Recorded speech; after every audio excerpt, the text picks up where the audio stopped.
Essence of Mine, ah. Tapos may mga sponsors pa sa taas ng Good luck, guys! Good luck! Colonel Jenjan D. Rivares, First Class.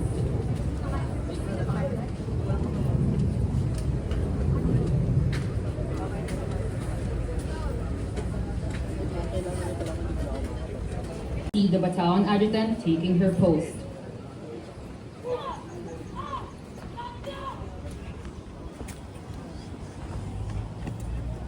Kalupa! The symbol to start the ceremonial parade in review of the 246 Anong NROTCU-AdU balikan?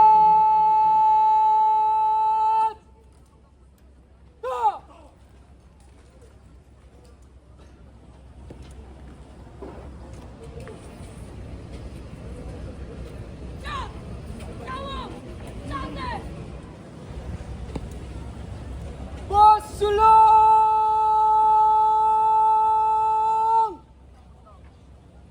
Good! Yan na. Again, good morning, ladies and gentlemen. Today we will bring back Ba't naging-leron-leron sinta? on June 20, 1932, the Addison University was dissolved. Being the premier industrial chemistry institution ever established in the Philippines for the purpose of training the youth in practical chemistry. On the early months of this semester, the headquarters 246 NROTCU devoted its time and effort in training and administration of Addison selection students and technically supervised the secondary level course program to the fervent desire of Colonel Hilario P. Guerrero Jr. to the Navy Marines General Staff Corps, the 35th Commandant Headquarters 246 NROTCU. The youth vital role in nation building as excerpt in the Republic Act No. 9163 dated 19 December 2001 was formalized through its initiative to drafting the localized national service training program of Addison University. He was instrumental in the formulation of the headquarters 246 in NROTCU, implementing rules and regulations focusing on promoting the civic consciousness among the student youth.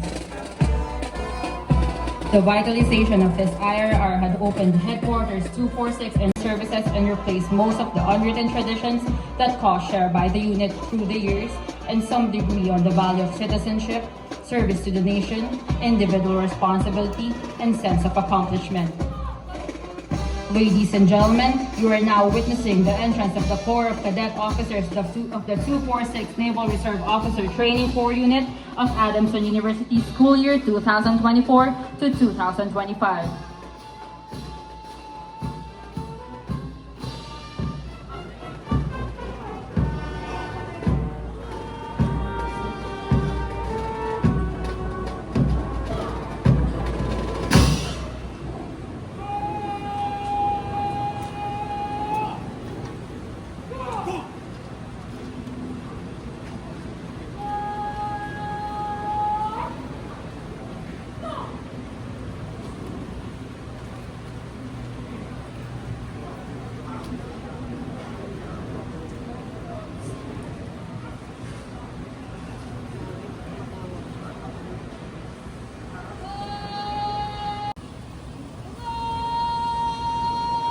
Has just designated the Alpha Company as the base company.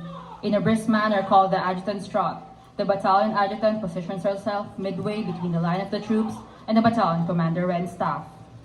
The platoon leaders has just received orders from their designated company commanders to align the troops.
Wala siya sa line niya.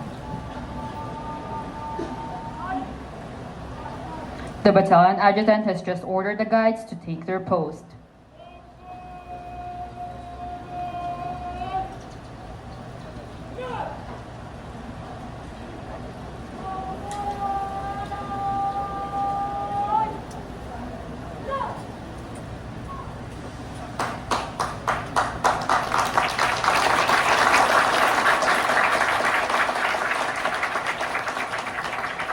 In behalf of the battalion commander, the battalion adjutant directed the troops to execute parade rest.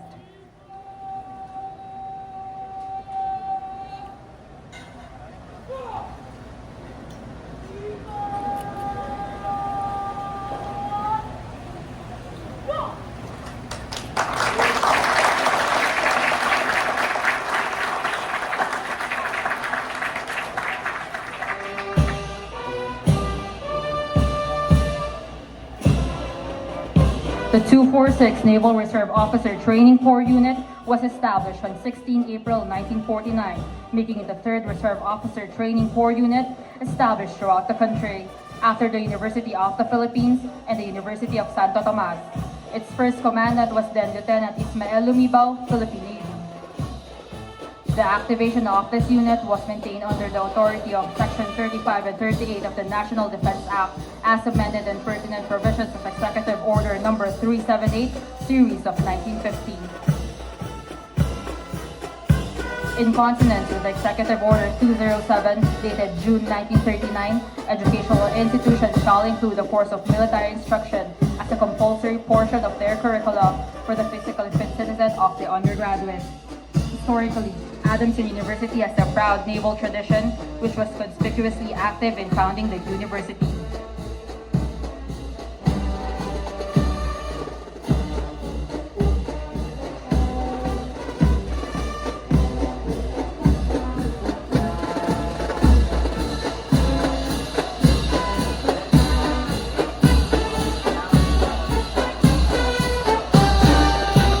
Headquarters 246 Naval Reserve Officer Training Corps Unit is located at 900 San Marcelino Street, Ermita, Manila, under the command of Colonel Hilario C. De Vera, Philippine Navy Marines General Staff Corps.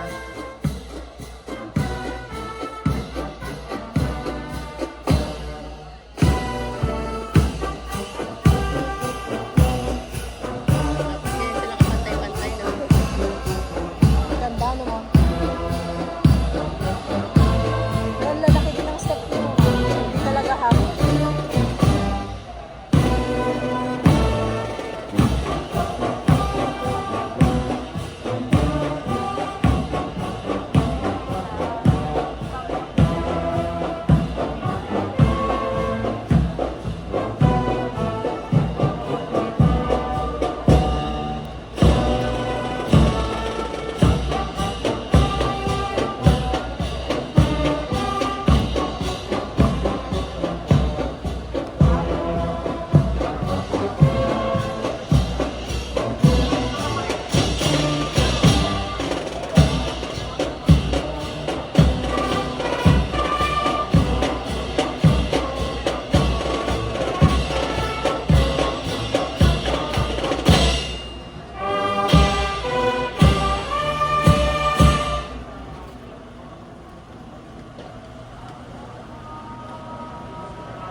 Ladies and gentlemen, the audience is requested to stand for the singing of the Philippine National Anthem.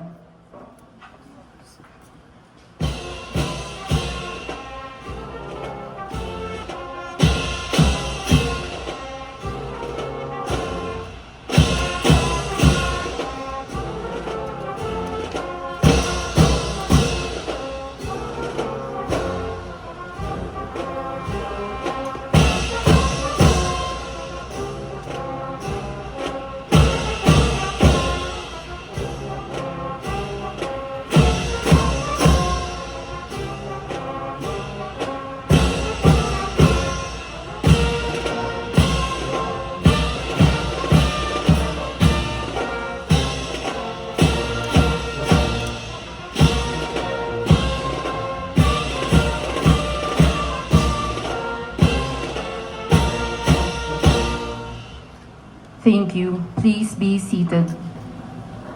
Rocky. Rocky. Picture mo sila. Picture mo lang sila.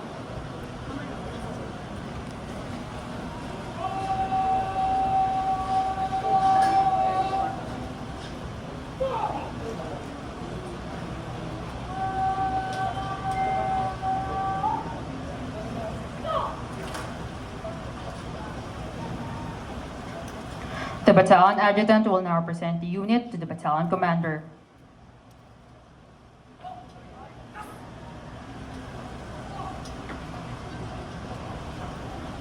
The battalion commander was just ordered the battalion adjutant to take her post.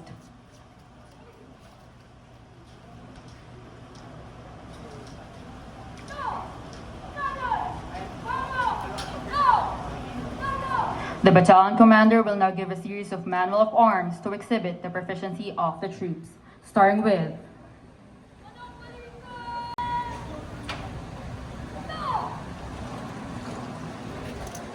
right shoulder arms,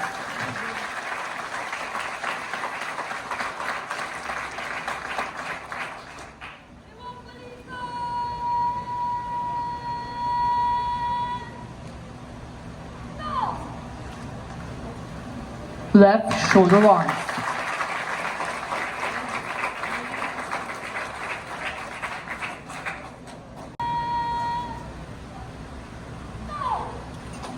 port arms,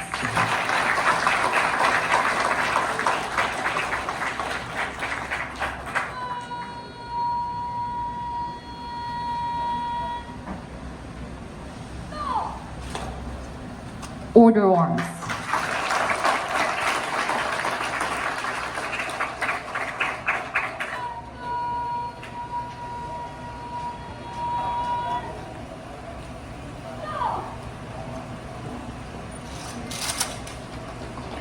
inspection arms,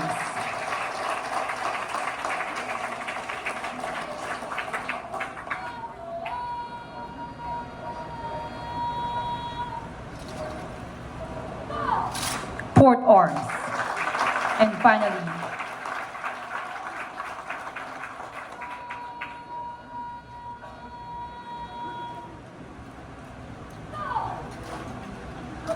order arms.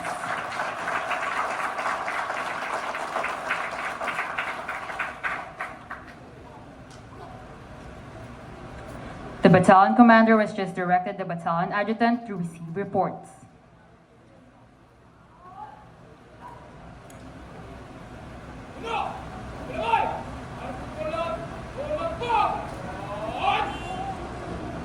The company commanders renders reports to the battalion adjutant.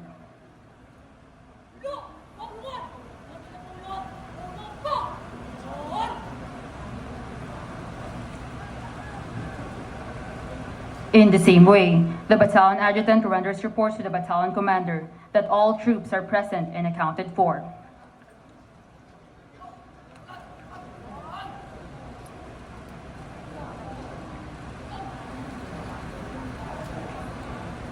The battalion published the orders of the day.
After publishing the orders, the battalion adjutant gives the command officer center march.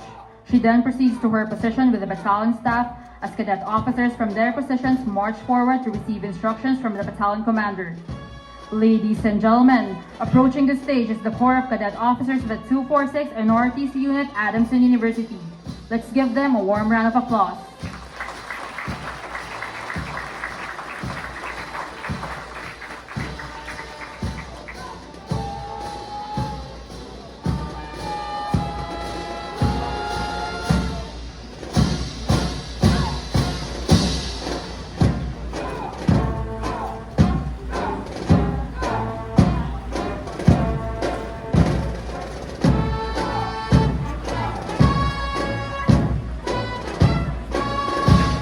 Dapat di na siya gumalaw.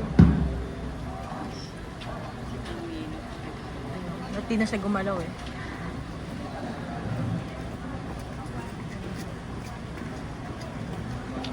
The battalion commander will now present the troops to our guest of honor, Reverend Father Daniel Franklin E. Pilario, Congregation of the Mission. The audience is requested to stand.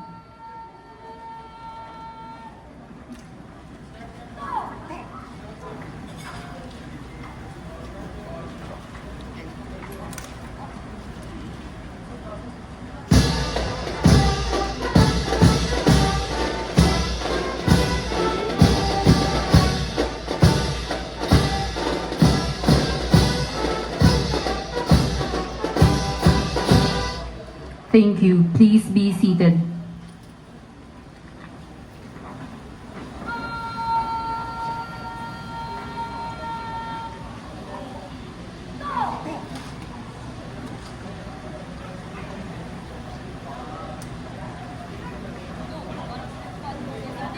May we request our guest of honor, Reverend Father Daniel Franklin E. Pilario, Congregation of the Mission, in trooping the line as a symbol of their acceptance of the Corps of Cadets and Cadets.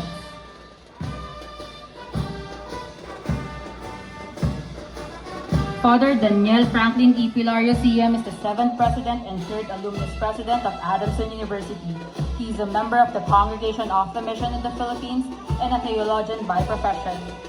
Father Pilario, born in brings a wealth of experience, scholarship, and a commitment to social justice to his people. Father Pilario holds a Bachelor of Arts degree from Adamson University, a Bachelor in Sacred Theology degree from the University of Santo Tomas, and a licentiate and doctorate in Sacred Theology from the Catholic Universitat Leuven in Belgium. As a professor and researcher at St. Vincent's School of Theology in Quezon City, Father Pilario has made significant contributions to academia. His scholarly pursuits include impactful works such as Bachelor of Grants of Praxis, which received the John N. Tree for the Best Research in Humanities in 2003.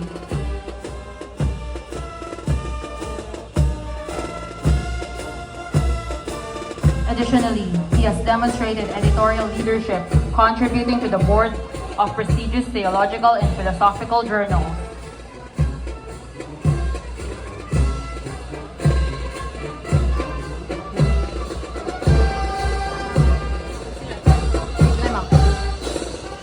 Once again, ladies and gentlemen, our guest of honor for today is no other than our very own Reverend Father Daniel Franklin E. Pilario, Congregation of the Mission.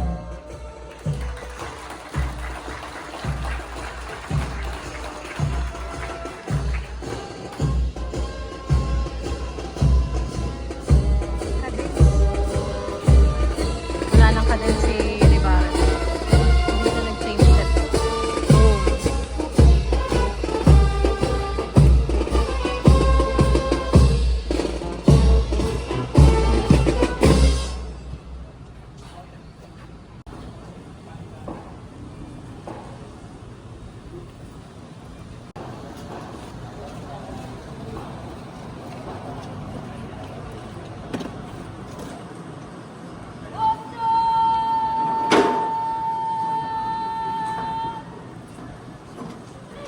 The battalion commander has just directed the troops to pass in review.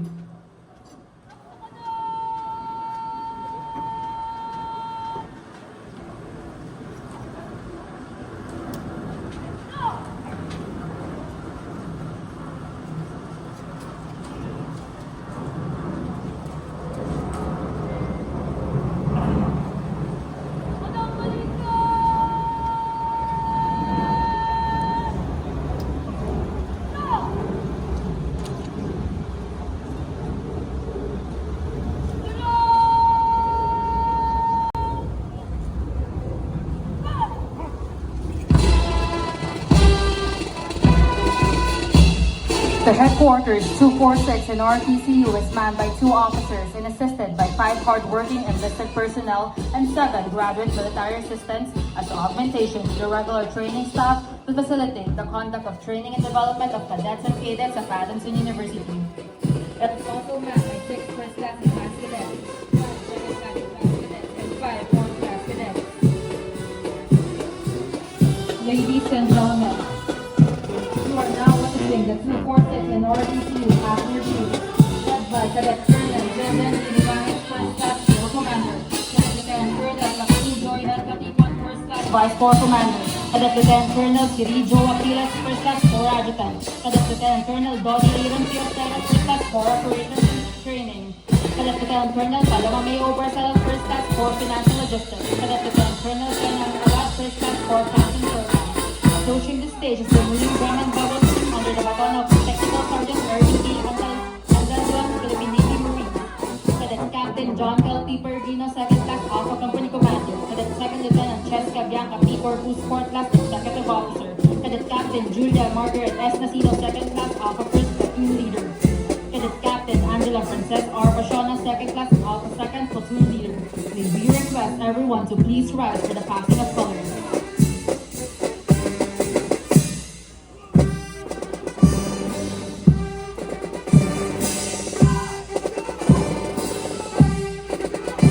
Cadet Captain Ken Dewey Espina, 2nd Class Color Officer. Cadet Captain Christine Torres Sanchez D. Canoy, 2nd Class Bravo Company Commander. COCC Zaira Sheen Michelle Andrade, Executive Officer.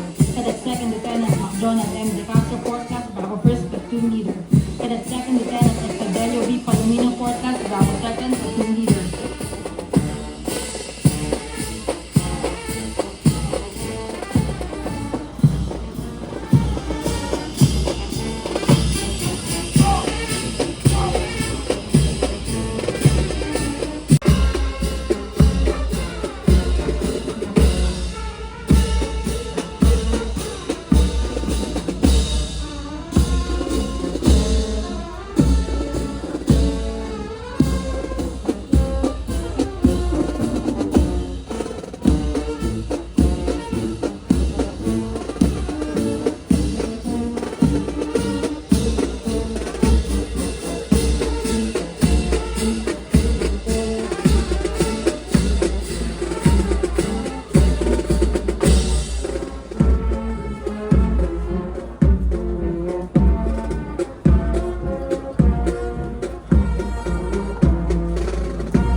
Galing ng Alpha Mom, oh.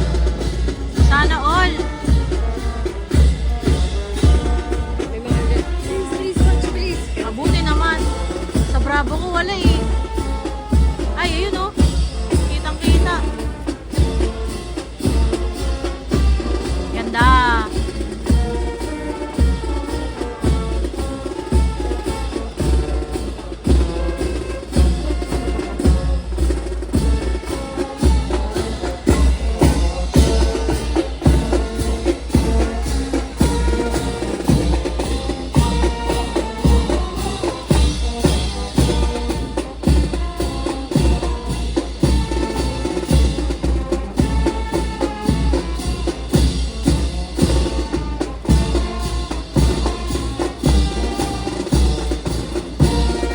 Aga lumiko ni Castro.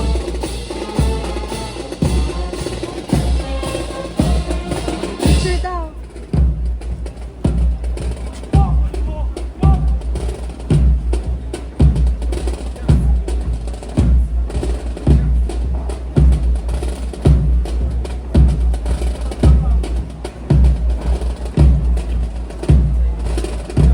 Palomino, Palomino, Palomino.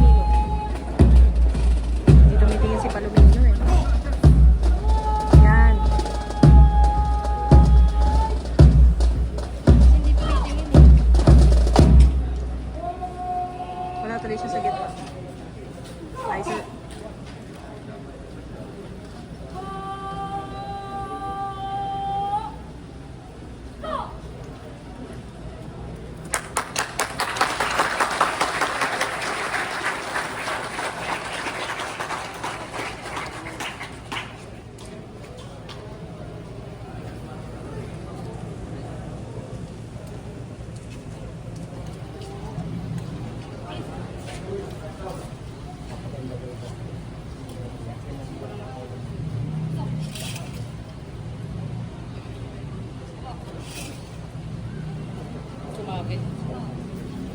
Ladies and gentlemen, that concludes the 246 NROTCU Ceremonial Parade and Review. We would like to extend our heartfelt gratitude to our esteemed guest of honor, Reverend Father Daniel Franklin E. Pilario, Congregation of the Mission, who supported us to make this occasion a success. Thank you very much. Magandang umaga sa inyong lahat. Mabuhay kayo. Go Navy, Fleet Marine Team, Soar High, Adamson Falcons.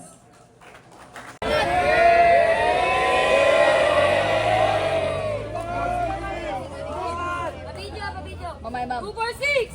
Mom! 246, Mom! Let me see your war face!